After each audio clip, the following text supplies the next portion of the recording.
Shalom, saudara dikasih Tuhan, bertemu kembali di dalam renungan Bina Iman GKI Klasi Solo. Sebelum mendengar firman Tuhan, mari kita berdoa. Kami mengucap syukur kepadamu Tuhan untuk hari ini atas penyertaan Tuhan dan pemeliharaan Tuhan di dalam hidup kami. Jika sebentar kami akan mendengar firman-Mu, kami mohon pertolongan-Mu ya Tuhan agar kami dapat memahami dengan baik dan melakukan firman ini di dalam kehidupan sehari-hari. Biarlah firman ini menjadi kompas bagi kami penunjuk jalan, sehingga kami tidak menyimpang ke kanan atau ke kiri, tapi hidup kami senantiasa taat dan setia kepadamu. Terima kasih Tuhan, di dalam Yesus kami berdoa. Amin. Saudara yang dikasih Tuhan, saudara pasti setuju bahwa hidup ini adalah hidup yang penuh misteri. Kita tidak tahu sesuatu yang terjadi esok. Beberapa teman saya yang sepantaran yang usia 50 tahun, beberapa sudah meninggal. Tetapi kita melihat juga banyak oma-oma, opa-opa yang mereka bisa hidup sampai 90 tahun. Tetapi ternyata ada juga yang usianya belasan tahun juga dipanggil Tuhan. Itulah misteri hidup.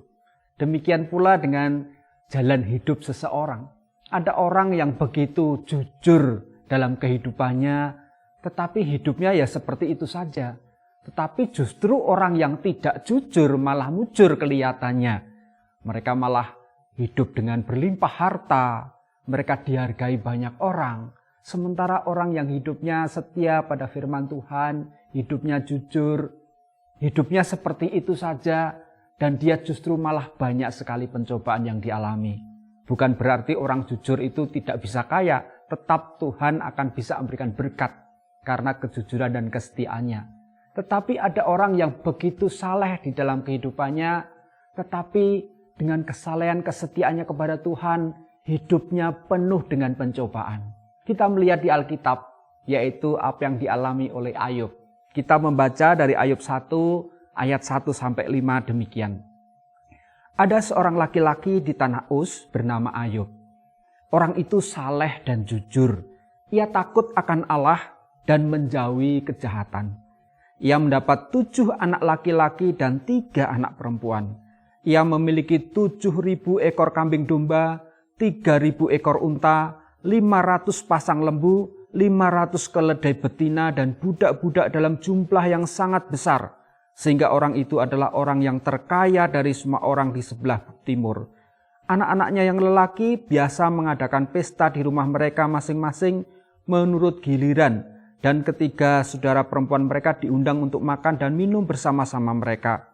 Setiap kali apabila hari-hari pesta telah berlalu, Ayub memanggil mereka dan menguduskan mereka.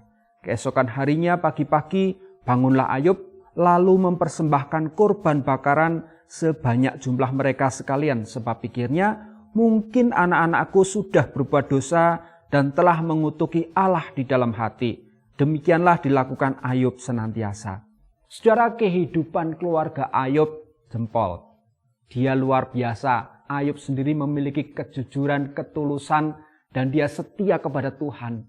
Bahkan waktu anak-anaknya pesta pun keesokan harinya dia mempersembahkan korban agar anak-anaknya tetap kudus di hadapan Tuhan. Betapa hebat keluarga ini. Jadi Ayub tetap berusaha agar keluarganya hidup kudus. Dan Ayub orang yang jujur dan setia ini dilimpahi begitu banyak kekayaan oleh Tuhan. Hartanya begitu berlimpah, ternaknya banyak sekali. Dia juga punya budak-budak dan pelayan yang demikian banyak. Anaknya pun 7 laki-laki dan 3 perempuan. Keluarga yang sangat sempurna. Tetapi saudara, di tengah kesuksesan yang dimiliki, dalam kesalehan hidupnya ini, dia telah dicobai oleh iblis. Dan Allah mengizinkan ini terjadi. Kalau kita membaca di ayat-ayat selanjutnya, bagaimana seluruh hartanya itu sedikit-sedikit, bukan hanya sedikit-sedikit, tapi secara mendadak harus hilang, disapu oleh bencana, dirampok dan sebagainya, bahkan anaknya pada saat pesta mati semua. Dan ini tentu sebuah cobaan yang begitu berat dalam kehidupan Ayub. Kita melihat bahwa ternyata orang yang saleh, setia dan jujur kepada Tuhan dalam kehidupannya, belum tentu dia bisa lepas dari pencobaan di dunia ini. Justru inilah sebuah ujian bagi setiap manusia yang percaya kepada Allah untuk tidak lagi mengandalkan hal-hal lahiriah, kesuksesan yang ada di dunia ini. Itu bisa diizinkan Allah hilang dalam kehidupan kita. Tapi satu hal bahwa kita harus memegang teguh iman di dalam Yesus Kristus. Dan kesalehan, kejujuran dan kesetiaan, rasa takut Ayub kepada Tuhan itu diuji dan dia akhirnya berhasil.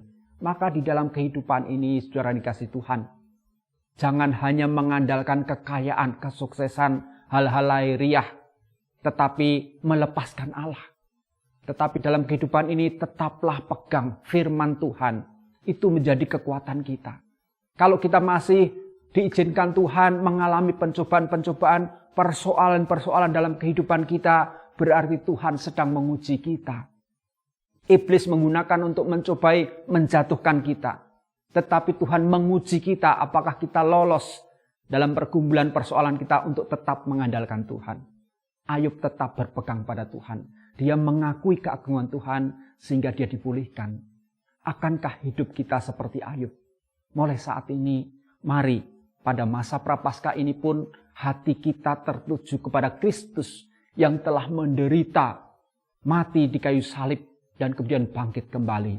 Maka dalam kehidupan ini kalau ada persoalan, ada pergumulan, ada pencobaan yang begitu berat di dalam kehidupan ini, jangan takut, hadapi dalam nama Yesus dan kita menyertakan Roh Kudus sehingga kita pelan-pelan dapat melaluinya.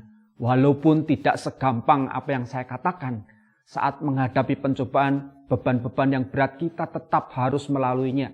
Tetapi pada saat kita sampai pada ujung, sampai akhirnya Tuhan membukakan jalan yang begitu indah, maka rasanya akan begitu sukacita. Ada kelegaan di hati kita. Kita akan merasakan damai yang luar biasa. Karena kita sudah menang terhadap pencobaan. Karena Tuhanlah yang memberikan kemenangan atas hidup kita.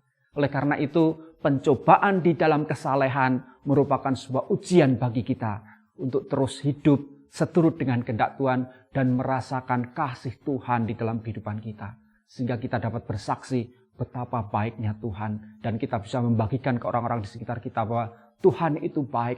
Dia terus menolong kita dan membawa kita kepada kemenangan di dalam Yesus Kristus. Kiranya Tuhan menolong dan berkati kita semua. Amin. Mari kita berdoa. Kembali Tuhan kami menghampiri hadirat-Mu. Kami bersyukur untuk firman-Mu pada saat ini. Kalau Ayub telah dicobai oleh iblis dan Engkau mengizinkan hal itu, maka dalam kehidupan kami pun kami akan terus juga menghadapi persoalan-persoalan.